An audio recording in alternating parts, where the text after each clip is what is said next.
today, nice as it could be across the Northeast. Rough seas still from the chop. With lots of sunshine. Oh, would you look at Washington, huh? I'm going outside today.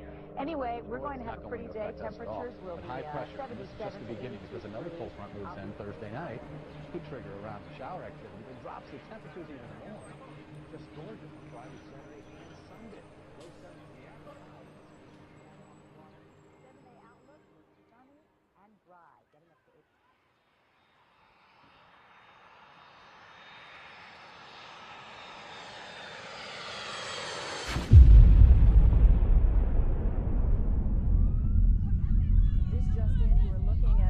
Obviously a very disturbing live shot there. That is the World Trade Center, and we have unconfirmed reports this morning that a plane has crashed into one of the towers of the World Trade Center. There is more and more fire and smoke enveloping the very top of the building, and as fire crews are descending on this area, New York City, and it appears to have crashed into, I don't know which tower it is, but it hit directly in the middle of one of the World Trade Center towers. It does not appear that there's any kind of an effort up there yet. Now remember, oh my God.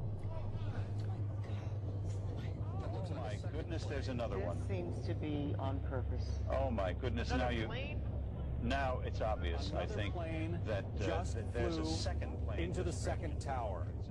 This has to be deliberate, folks. Well, that would begin to say that, yeah. We just saw on live television as a second plane.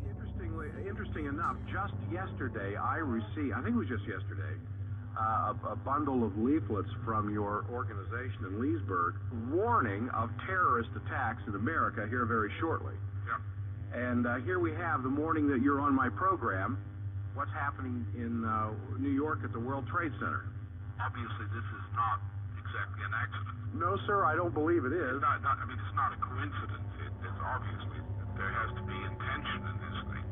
Now, first of all, the first suspicion that's going to be on this is Osama bin Laden. That name is going to come up prominently, whether as suspicion or just suspicion. Certainly. We have a global process, but the financial system's coming down. That's always a dangerous thing, because when the entire system is being shaken up the way it is now by the financial collapse, political things happen because various people try to intervene and orchestrate events by spectacular interventions, which will change, shall we say, get public attention off one thing and put it on another. What? A plane? A plane has flown into the Pentagon. They've had an explosion at the Pentagon now. It is confirmed now on several news sources that the Pentagon is experiencing explosions right now. This is, This is a very systematic operation. If they're snatching planes, if all three of these planes, the two we have, the Ark and this thing on the Pentagon, and to get that kind of thing, to snatch planes like that, this means that there's been some kind of either incompetence or a fix on the whole security operation. Because you can't get this kind of thing without a real good one on the security side. So somebody in charge of security was not really very effectively in charge. You can't go around snatching planes in a coordinated fashion. You can't do it. Somebody has to be. You don't know. We're going through a period in which either we do the kinds of things I indicated in summary to you today, or else what you're going to have is not a government. You're going to have something like a Nazi regime. What you're going to get with a frustrated Bush administration, if it's determined to prevent itself from being opposed, its will, you're going to get crisis management, where members of the special warfare types of the secret government, the secret police teams and so forth, will set off provocations which will be used to bring about dictatorial powers into motion in the name of crisis management. You will have small wars set off in various parts of the world, which the Bush administration will respond to with crisis management methods of provocation. That's what you'll get. And that's what the problem is. And you have to face that.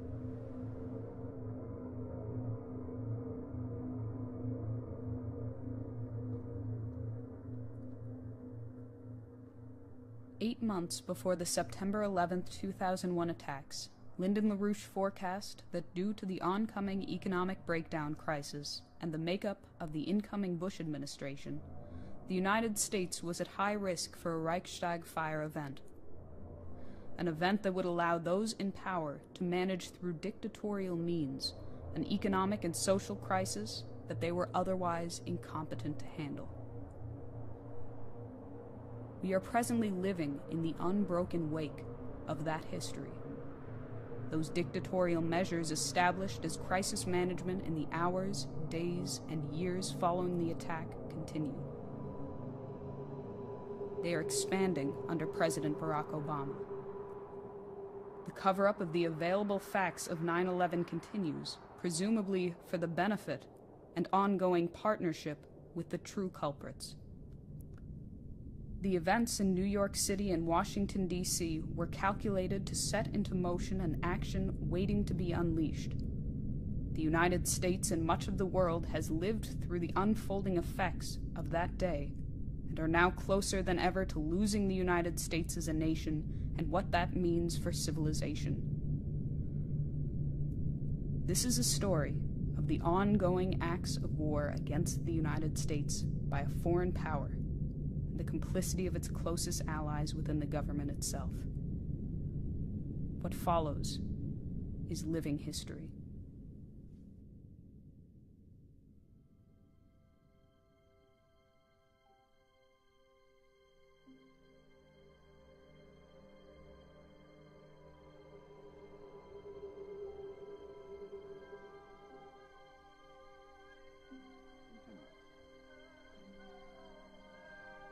It was 1979 in the capital city of Kabul, Afghanistan. The sitting government was faltering to stave off attacks launched by a grouping of increasingly better-equipped rebel fighters, the Mujahideen.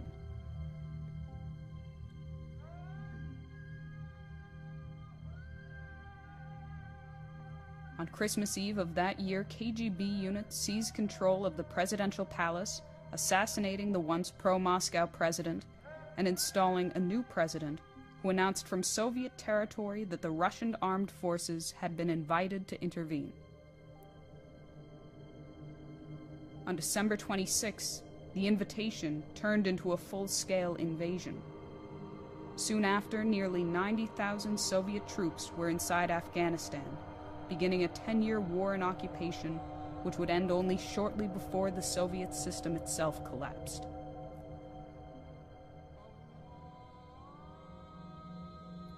During that period, an immense asymmetric warfare capability would be built up in the region. The United States, Great Britain, Saudi Arabia, Israel, and others would each contribute billions to the effort over the course of that 10 years.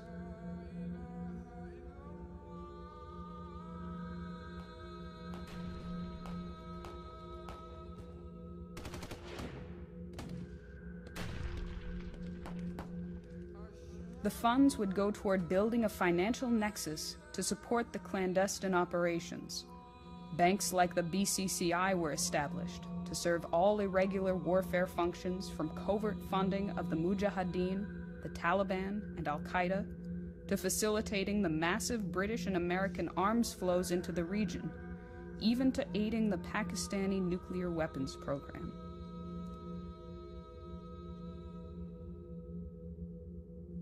Funds would also enable the buildup of the now trillion-dollar dope trade out of a region where prior to 1979 there were virtually no opium plantations or heroin refining.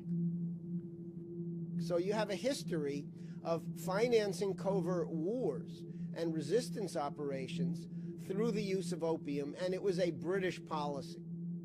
In a relatively short period of time, opium production in the Golden Triangle region of Southeast Asia was greatly reduced, and suddenly opium production began to flourish in what was called the Golden Crescent region of Central and South Asia, particularly inside Afghanistan. Between the U.S. official funding and the matching funds that were provided by Saudi Arabia, pretty much dollar for dollar, you still could not account for the overall costs of this very extensive military operation using a surrogate Afghan Mujahideen apparatus made up of not only Afghanis, but people recruited from all of the ghettos, the most impoverished areas of the Maghreb region of North Africa. The interest behind the drug and weapons trafficking operation has been known to the region since the 19th century as the British Empire's Opium Wars, or alternately, the Great Game. The modern name put on this operation was the Ark of Crisis. British intelligence asset Dr. Bernard Lewis would coin the phrase and promote the spread of radical Islamic fundamentalism as the basis for the recruitment of the Mujahideen's irregular warfare forces, intending to weaken the adversary, the Soviet Union, from within. This would be adopted by the Carter administration under the guidance of National Security Advisor Zbigniew Brzezinski, who would later gloat of providing the funding to the Mujahideen, saying, "We didn't push the Russians to intervene, but we knowingly increased the probability they would." On behalf of British intelligence, Bernard Lewis sold to Brzezinski and the Carter administration the idea that they should promote Islamic fundamentalism, running across what they called the Ark of Crisis or the Crescent of Crisis policy. And what Bernard Lewis argued was that you could create an entire zone of instability along this southern region of the Soviet Union by promoting Islamic fundamentalism. Brzezinski bragged about the fact that he had gotten President Carter to sign off on an intelligence finding in the early spring of 1979, activating what would become the Islamic fundamentalist Afghan Mujahideen apparatus.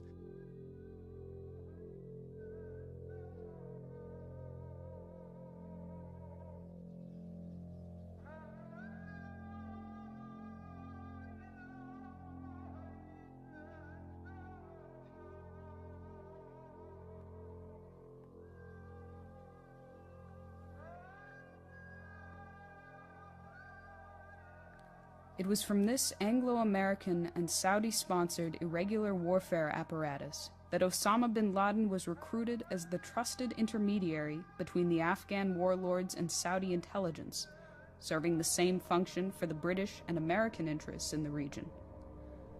Following the war, Osama remained a protected asset. In exchange, he would be given safe haven in London, where he maintained a fabulous private residence in the wealthy suburb of Wembley until the year 2000. The Saudis have renounced any formal ties with bin Laden. However, despite official denials, bin Laden would meet regularly with Saudi intelligence minister Turki bin Faisal and the CIA throughout the 1980s, and from available information, he would be protected by Saudi GID in cooperation with Pakistani ISI even throughout his house arrest in Abbottabad. Bin Faisal's chief of staff, Ahmed Badib, would later say of bin Laden that he developed strong relations with the Saudi intelligence and with our embassy in Pakistan. We were happy with him. He was our man. He was doing all what we asked him. Americans are asking, who attacked our country? The evidence we have gathered all points to a collection of loosely affiliated terrorist organizations known as Al-Qaeda. This group and its leader, a person named Osama bin Laden, are linked to many other organizations in different countries, including the Egyptian Islamic Jihad.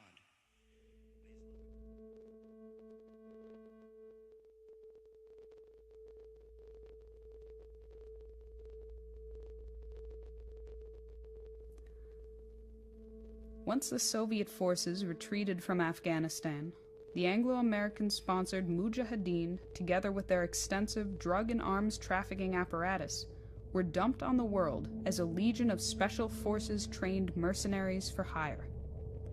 A nearly $1 trillion drug and arms trade that was built up over the course of the war had created an underground economy engulfing much of the former Soviet Union and Central Asia.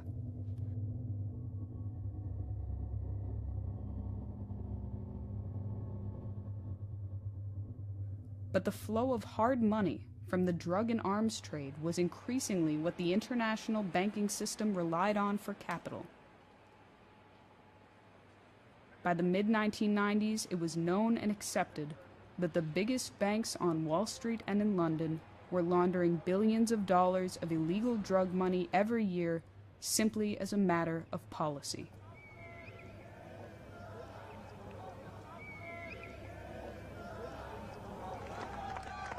Die Zurückhaltung wird genutzt. Zunächst springen zwei Männer von der Mauer und gehen in Richtung Osten auf das Tor zu. The fall of the Berlin Wall and the collapse of the Soviet system began a new era in world affairs. It was a time that could have been defined by the Strategic Defense Initiative, the East-West economic reconstruction proffered through circles in the Reagan administration by Lyndon LaRouche, but became a turn toward a new Roman Empire, the system of globalization, inaugurated through the partnership of British Prime Minister Margaret Thatcher, President George H.W. Bush, and French President Francois Mitterrand. Germany and continental Europe were bound under the Euro system. The former Soviet economy was turned into a raw materials exporter. State assets were sold for scrap. The territory itself was cannibalized to maintain what the British called a balance of power. Without the threat of the Cold War, the United States gave up even the pretense to a productive economy. Military production itself was transformed under the revolution in military affairs, entrusting national defense to private military mercenary forces and shifting to so-called smart weaponry. At this time, a global partnership was rekindled, and the Bush senior administration revived the treasonous Anglo-American special relationship with the stated purpose of creating a Pax Americana.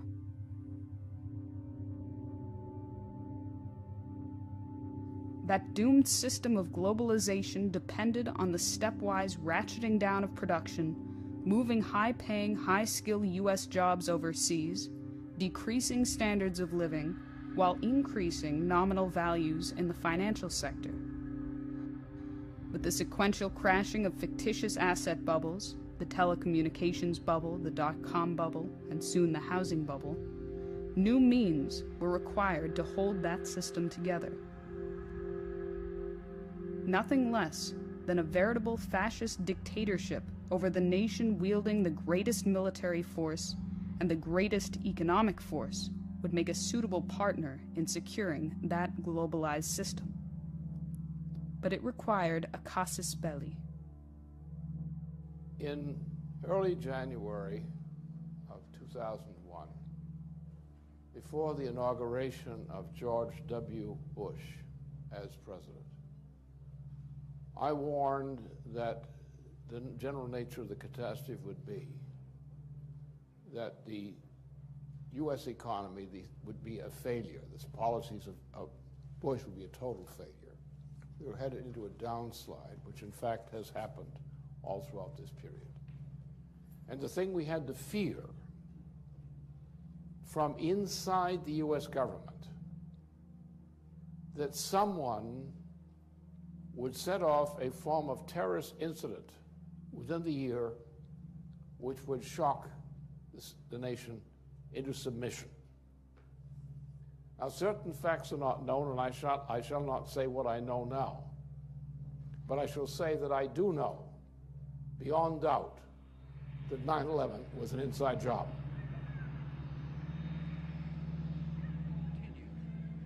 But whose end we will not see. It is the story of a new world that became a friend and liberator of the old. As a second plane flew into the South Tower, President Bush was informed at Booker Elementary School that the United States was under attack. Vice President Cheney was ushered into an underground bunker as procedure in the continuity of government plan. In the first meeting of the Bush cabinet in the hours that followed, Defense Secretary Donald Rumsfeld and Deputy Secretary of Defense Paul Wolfowitz would encourage Bush not to limit the response to the attacks, but to think more broadly of an invasion of Iraq, Afghanistan, Sudan, Libya, and Iran.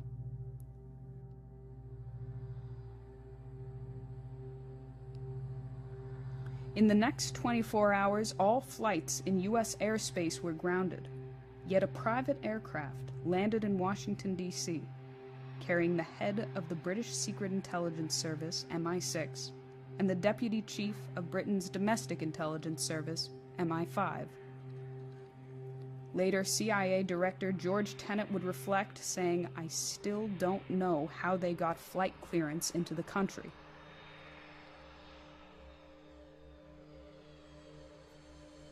By the end of the week, another private flight would leave the country, this one carrying approximately 140 Saudi Arabian citizens, including 24 members of the bin Laden family, before the FBI could question any of them.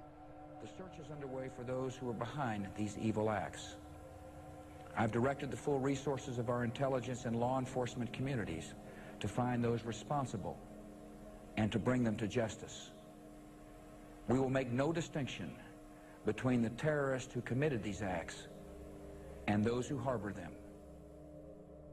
I appreciate so very much the members of Congress. Within days, the evidence mounted that the attacks on Washington and New York were being used to usher in fundamental changes to the United States Constitution. The presidential decree giving the CIA the authority to assassinate high-value targets in Al-Qaeda and the authority to set up secret detention and interrogation sites was put into place. The Congress signed into law the authorization for the use of military force, overriding the War Powers Resolution, and giving the President the far-reaching authority to use any means he deemed necessary and proper in the interests of national security. Within the immediate days, really hours, after the 9/11 attacks on New York and Washington, there were emergency meetings of the administration in which the decision was made to go to war on the basis of the 9/11 attacks. And right from the very outset, there were people in the administration who wanted to focus their attention on Iraq rather than even Afghanistan. And there was an attempt to get Congress, in the panic of the moment, to give broad war-making powers to the Bush administration. As this was happening, the financial markets in New York reopened, but only after the Federal Reserve had pumped $57 billion into the system over the course of the week. At that time, Lyndon LaRouche warned, "Do not use terrorism for a financial bailout."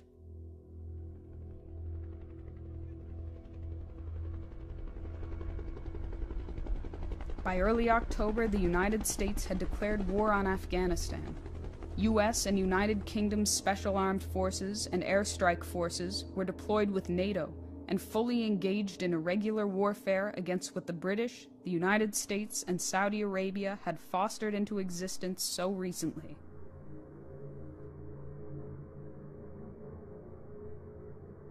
Too soon, what many Americans had seen as their guaranteed rights as citizens were being fast eroded. Whatever trust was invested in the government was turned to deep pessimism, as was any idea that justice was being served for the attacks against America. By 2002, it was clear, particularly in military circles, that an additional sacrifice would be demanded of young men and women to no purpose, this time in Iraq.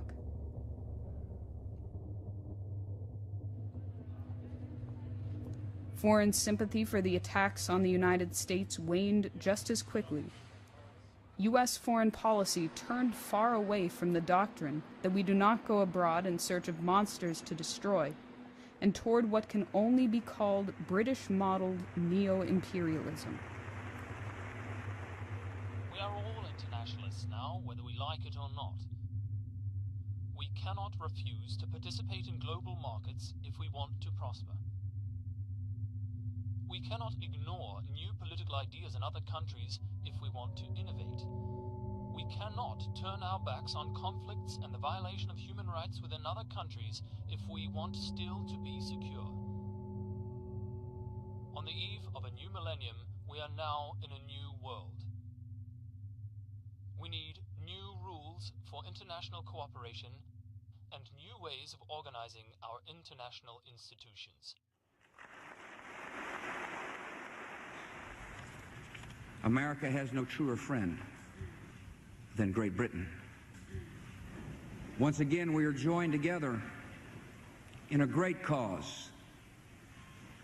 So honored the British Prime Minister has crossed an ocean to show his unity with America. Thank you for coming, friend.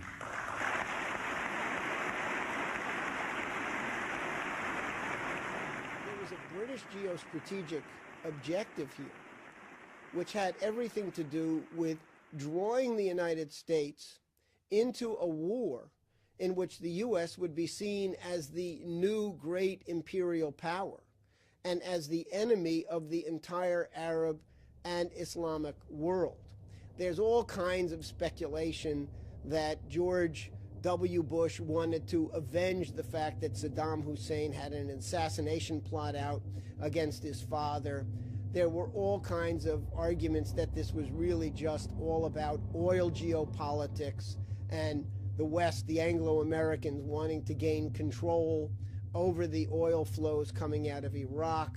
But the reality is a lot deeper and a lot darker than that. And if you don't understand the fundamental hatred of the United States in the minds of leading circles within the British oligarchy, going all the way back to the time of the American Revolution, then you miss some of the most fundamental aspects of why the United States was dragged by its nose into this Iraq fiasco. As early as March 2002, there had already been an agreement between members of the Bush administration and Prime Minister Tony Blair that the next target for the global war on terrorism would be regime change in Iraq. By July, the Downing Street Memorandum made clear that the intelligence and the facts were being fixed around the policy. The lies from Vice President Dick Cheney and Tony Blair were obscene and continued up until the March 19th invasion.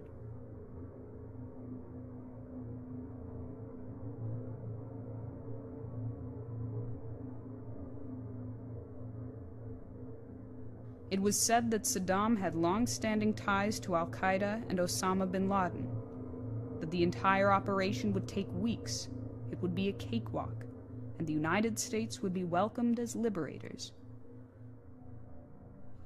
And finally, that Saddam Hussein had stockpiles of weapons of mass destruction and a nuclear weapons program, claims based on the intelligence that the government of Niger had sold 500 tons of yellow cake uranium to Iraq. The documents backing the claim were blatant forgeries, and the existence of weapons of mass destruction never was or ever could be verified. And what is that charge? Well, first of all, as you know, that Cheney, on receipt of a report of a process out of the Rome embassy of the Niger government, was investigating a charge that Yellow Cake was being solicited for assistance in a uranium weapons program in Iraq. And Cheney had an investigation of this done and found out shortly that in February of 2002 that the whole thing was a hoax cooked up by some fellow inside the Rome embassy in particular. But nonetheless, the Yellow Cake thing was pushed, and on the same day, the office of the British Prime Minister, Tony Blair, issued a dossier based on this false information. Subsequently, Mr. Cheney, in times when the question of the Iraq War was being heavily debated, pushed this Yellow Cake story consciously, knowing that he had received information that it was a hoax. And was used particularly at a time that the Congress was very reluctant to give its acquiescence to the Iraq War. And the Yellow Cake story, the charge that Iraq was about to have mass production of nuclear weapons, pushed a number of senators over the edge. Now we have Congressman Waxman, in the past year, has been sent out 2 memos.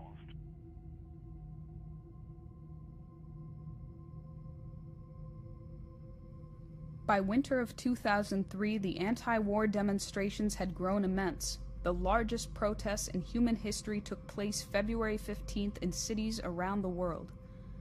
At the United Nations, leaders representing billions of citizens in Asia, Africa, Europe, and South America opposed the war. And the head weapons inspector failed to uncover WMD stockpiles corroborating the US and UK justification to go to war. This stained the operation as a war of aggression, which can only be dealt with by bringing charges of war crimes against its authors.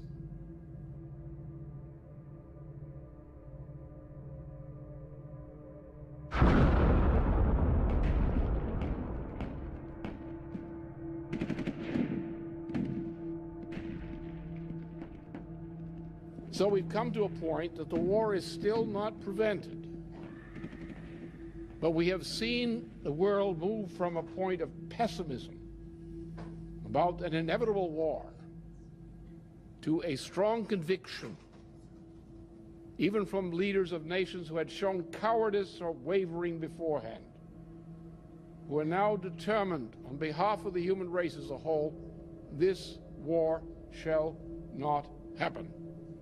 Great injustices prevail. Unnecessary great wars happen repeatedly. But nonetheless, sooner or later, again and again, the people realize they cannot be fooled all of the time. The invasion of Iraq took place at virtually the same time the war itself was being exposed as a fraud. As the Iraq campaign began, Lyndon LaRouche, the most outspoken American politician at that time, was brought onto BBC radio with the understanding that he would sound the alarm. Shortly after the invasion began, there was a surge from whistleblowers in the United States and Great Britain who were bold enough to risk their careers and their lives to expose the fraud of the war. Soon after the invasion began, circles working through the British Broadcasting Corporation contacted Lyndon LaRouche and asked him to do a series of interviews in which the main subject was the Iraq War, the fraud and lies that led into it, and LaRouche's by then very public call for the impeachment of Vice President Dick Cheney. During the exact same time frame, Dr. David Kelly, a leading British defense scientist who had been one of the weapons inspectors inside Iraq prior to the invasion, went to some of his own contacts at the upper echelons of BBC and tipped them off anonymously to the fact that the dossiers that had been produced by Tony Blair and his staff at 10 Downing Street, people like Alistair Campbell and others, had been, as he put it, sexed up. He was called before the British Parliament. He was given all kinds of threats. And under these circumstances, soon afterwards, his body was found, and it was declared to have been a suicide. But all of the evidence, in fact, pointed to a sophisticated murder by British intelligence. The David Kelly case made clear the lengths the British establishment was willing to go to execute the war.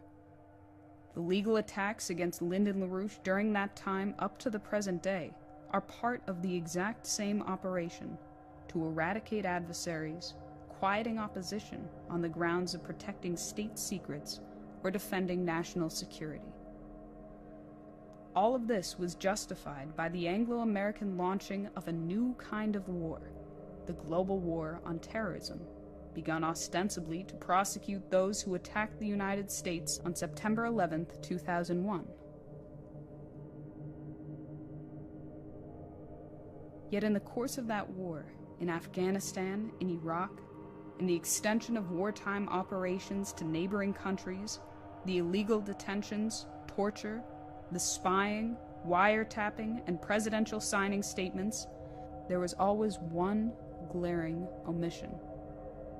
Not because the evidence didn't exist, but because fear overshadowed the truth of what was the most unambiguous trail of logistical support for the acts of war carried out against the United States on September 11th.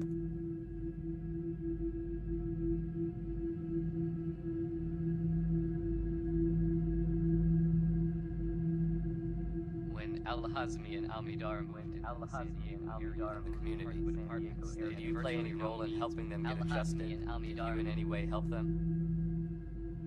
No. No one ever suggested to me that I provide the hijackers with assistance. When they were trying to get an apartment, they were not able to pay this. You were able to. But you were able to. Yes. I made the security deposits in that apartment. No, I disagree very much with the way pursued by them in that attack.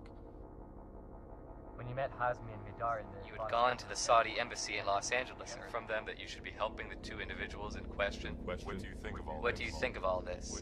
What do you think about the allegations that you helped support individuals responsible for these attacks? That they describe me as a Saudi spy? That hurts me very much.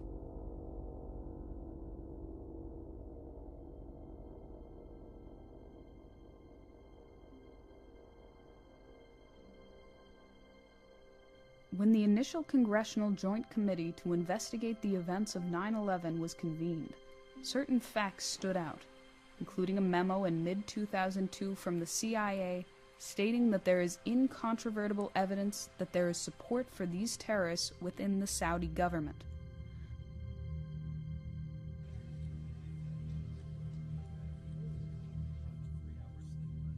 Former Senator from Florida and head of the Senate Intelligence Committee, Bob Graham, and senior Senator from Alabama, Richard Shelby, pulled together the case of the Saudi royal family support for two of the known terrorists, Nawaf al-Hazmi and Khalid al-Midar. As the committee concluded their initial report in December 2002 and prepared to publish their findings, they ran up against immense opposition. When the committee report reached the president's desk, it was decided that the 28 pages dealing with the Saudi role in the attacks would be removed and classified. When members of the initial inquiry, like Senators Graham and Shelby, were reconvened as part of the official 9/11 Commission, they tried to review the material in the 28 pages, but they were prohibited from looking back at their own research. Senator Shelby, who was the vice chairman of the Senate Intelligence Committee and who was a Republican, reread those pages shortly after they were classified, and I also reread them. Independently, we both came to the same assessment that 95% of the material that had been classified could have been released to the public. It did not represent concealment of national secrets or of sources and methods by which information is obtained. My own personal conclusion was that the evidence of official Saudi support for at least two of the terrorists in San Diego was, as one CIA agent said, incontrovertible. That led us to another question. Why would the Saudis have provided that level of assistance to two of the 19 hijackers and not the other 17? There wasn't an adequate attempt to answer that question.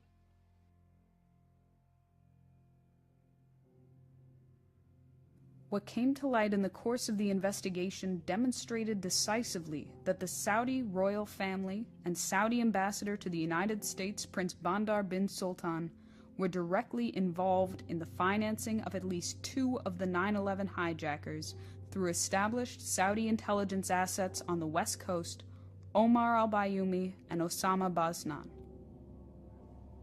What happened is the following. Around New Year's of 2000, two Saudi nationals arrived at Los Angeles International Airport, and they were met there near the airport by two known agents of Saudi intelligence.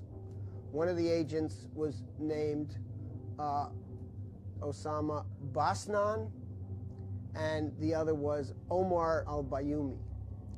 Both of these people were on the Saudi government payroll. So Basnan and al-Bayoumi picked up the two future 9/11 terrorists, brought them down to San Diego, arranged for them to get housing, provided funding for them as they settled in to Southern California, got them Social Security ID cards, and ultimately paid for the two men to travel to Florida to enroll in flight training school, which would be part of the cover for the 9/11 operation. Now, where did the money come from that Basnan and al-Bayoumi used to finance the setting in place of at least two of the 9/11 hijackers? Now, if you tell me that building this whole country and spending 350 billion out of 400 billion, that we had misused or got corrupted with 50 billion, I'll tell you yes, but I'll take that any time. I mean, I see every time all the scandals here or in England or in Europe. What I'm trying to tell you is, so what? We did not invent corruption. Over the course of 4 years, between $51,000 and $73,000 in checks and cashier's checks would be delivered from Prince Bandar and his wife, Princess Haifa bin Faisal, the daughter of then Saudi intelligence minister Turki bin Faisal, to Bayoumi and Basnan, then living in the San Diego area. The money deposited into Bayoumi's San Diego account was sent from the wife of Osama Basnan, Majeda Dwight, to al-Bayoumi's wife, Manal Bajadar. However, the initial transfer to Basnan's wife, made by Princess Haifa bin Faisal, originated from the bank account of Saudi ambassador Prince Bandar bin Sultan at Riggs National Bank in Washington, D.C.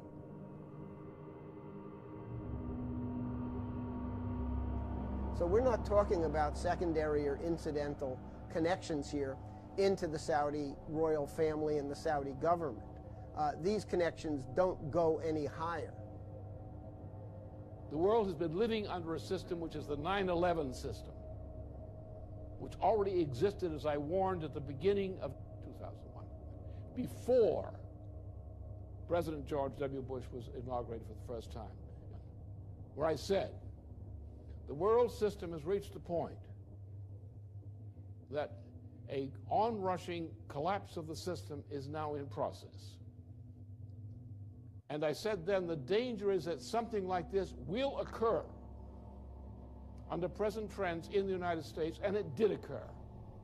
And it was called 9/11. Now, without going into the details of what we know and what we don't know about how 9/11 was orchestrated, we know that the only means by which this kind of thing is orchestrated is found in one location, in a financial complex which is centered in the identity of the BAE. Now that's the mystery of 9/11.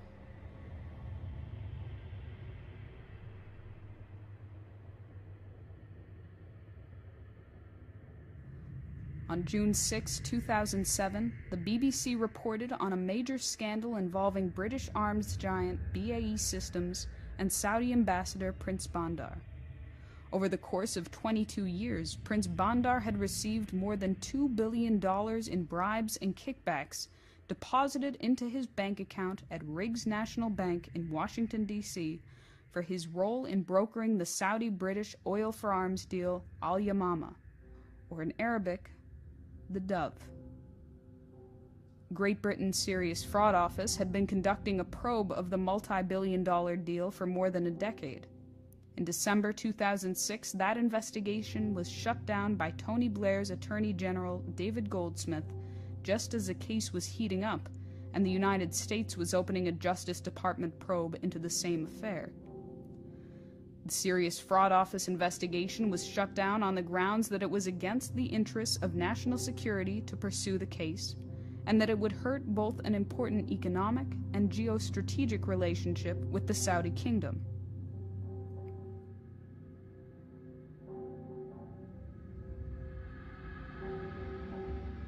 the end of both the Soviet-Afghan and Iran-Iraq wars, Saudi Arabia prepared in the mid-1980s to purchase aircraft and other military hardware to better outfit their air force.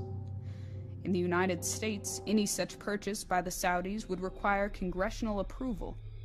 In Britain, under the Defense Export Service Organization, no parliamentary approval was needed. In 1985, Prince Bandar bin Sultan, diplomat to Great Britain, brokered the purchase of 48 Tornado IDS combat fighters and 30 Hawk trainers through British Prime Minister Margaret Thatcher.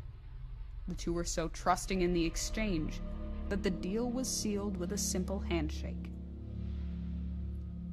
The estimated value of the hardware delivered to the Saudis from BAE was approximately $40 billion, not counting an approximate 40% markup on the equipment to provide for bribes and official kickbacks for the relevant parties involved, such as Prince Bandar. In exchange, the British were to receive one supertanker of oil every day, approximately 600,000 barrels of oil per day for the entire life of the Al Yamama contracts, which are still intact to this day. That oil, costing the Saudis roughly $5 a barrel to pump out of the ground, would be sold on the international spot market through British Petroleum and Royal Dutch Shell at market value. By 2007, over the 22-year course of the contract, the most modest estimates for the cumulative value of the oil was approximately $160 billion. The cumulative value of the arms, $80 billion. That left somewhere between $80 to $100 billion unaccounted for. To put it very mildly, the numbers didn't add up. From the Saudi standpoint, it was a pretty good deal because the oil that they provided over a period from 1985 through 2007, which was when EIR did its study, the total cost was under $25 billion. So the Saudis got $40 billion in military equipment and services, $20 billion in bribes and kickbacks, and the total cost from their standpoint was $25 billion in crude oil. So in other words, somewhere between $80 and $100 billion was unaccounted for, and in fact had been set up in offshore bank accounts to function as one of the biggest unregulated covert intelligence funds that had ever been assembled.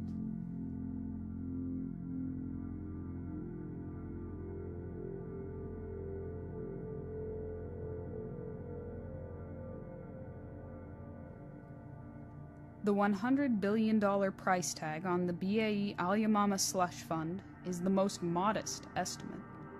Some have recently suggested the actual value of the fund is an order of magnitude larger. But beyond estimates or speculations, the fund served a specific purpose. A friend of Prince Bandar's from his time in the Royal Air Force College Cranwell in England, William Simpson, wrote in his authorized biography of the prince that although Al Yamama constitutes a highly unconventional way of doing business, its lucrative spin-offs are the byproduct of a wholly political objective, a Saudi political objective, and a British political objective. Al Yamama is first and foremost a political contract. Al Yamama money can be found in the clandestine purchase of Russian ordnance used in the expulsion of Gaddafi's troops from Chad. It can also be traced to arms bought from Egypt and other countries and sent to the Mujahideen in Afghanistan fighting the Soviet occupying forces. For 4 years prior to the 9/11 attacks, tens of thousands of dollars were funneled to the intelligence assets responsible for the 2 9/11 hijackers on the West Coast.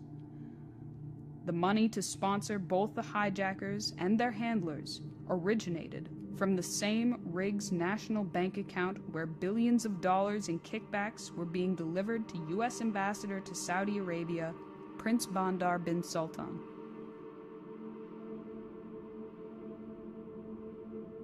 From the available evidence, it is known that the logistics to run 9/11 were provided through the BAE Al Yamama Slush Fund, a British-Saudi political agreement. Presently, the Al Yamama Slush Fund represents the biggest pool of clandestine cash in history. It is protected under Her Majesty's Official Secrets Act and buried in the closely guarded finances of the City of London and offshore, unregulated financial havens under British dominion.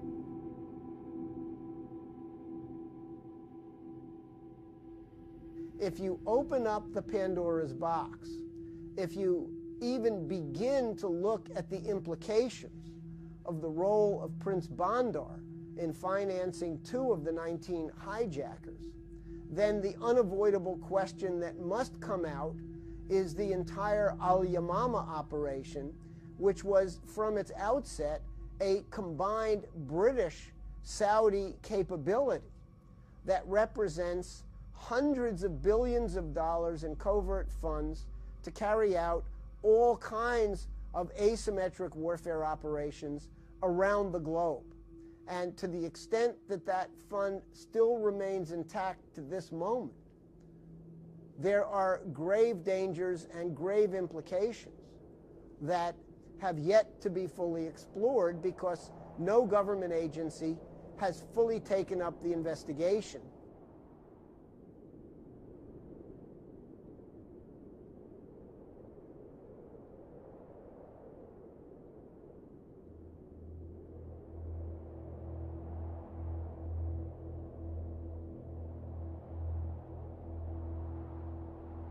Eight months before the 9/11 attacks, Lyndon LaRouche warned that as a response to the economic conditions, the incoming administration would attempt a dictatorial coup to control the situation through crisis management.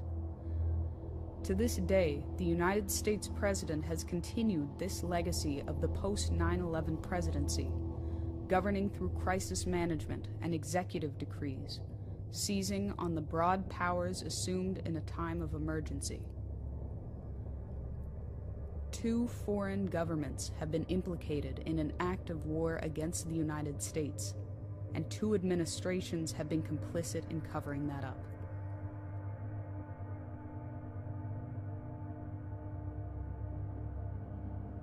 In turn, under the continuing cover-up of the available facts of the 9/11 attacks, Americans have been complicit in perpetrating imperial warfare against other nations.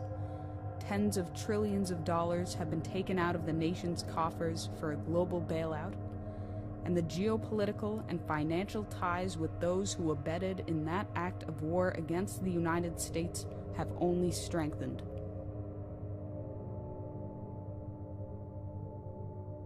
Good evening. Tonight, I can report to the American people and to the world that the United States has conducted an operation that killed...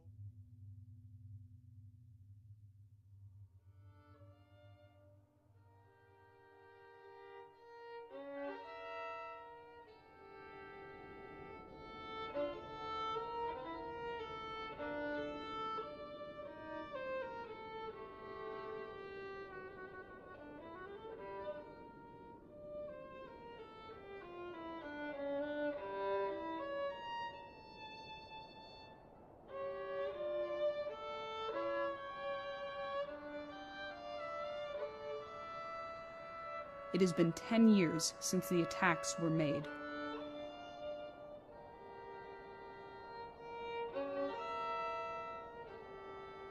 Who benefit?